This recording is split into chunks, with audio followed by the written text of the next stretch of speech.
বন্ধুরা, আজকে আমার শাশুড়ি মা আমাকে বলল সিমের ভর্তা করতে। আমার শাশুড়ি মা নাকি খেতে ইচ্ছা হয়েছে চিংড়ি মাছ দিয়ে সিমের ভর্তা।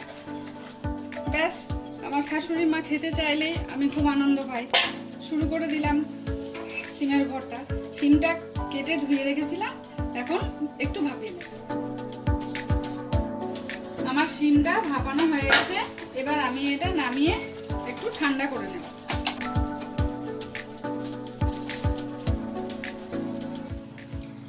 আর সিমগুলো ঠান্ডা হয়ে গেছে, এবার আমি এগুলোকে মিক্সিতে দিয়ে পিষে নেব। একটু কাঁচা লঙ্কা দেবো, একটু রসুন দেবো, কুচি চিংড়ি মাছ দেবো, খোসা ছাড়ানো। বন্ধুরা, চিংড়ি মাছটা অবশ্যই খোসা ছাড়িয়ে দেবে। ধনা পাতা দেবো। বাস, এবার এটাকে পিষে নেব। বন্ধুরা, আমার সিমটা পেষা হয়ে গেছে, কড়াই গরম হয়ে গেছে, এবার তেল দিয়ে নিলাম, কালো জিরে ফোড়ন দিলাম, কুচনো পেঁয়াজটা দিলাম।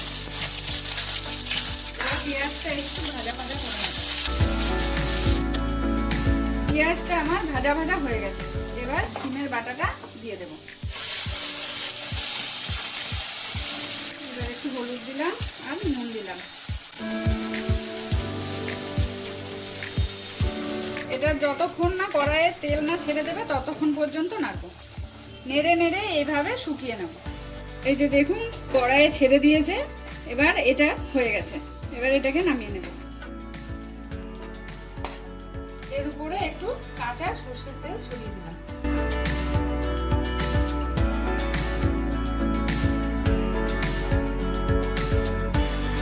বন্ধুরা, আমার সিম ভর্তা রেডি হয়ে গেছে।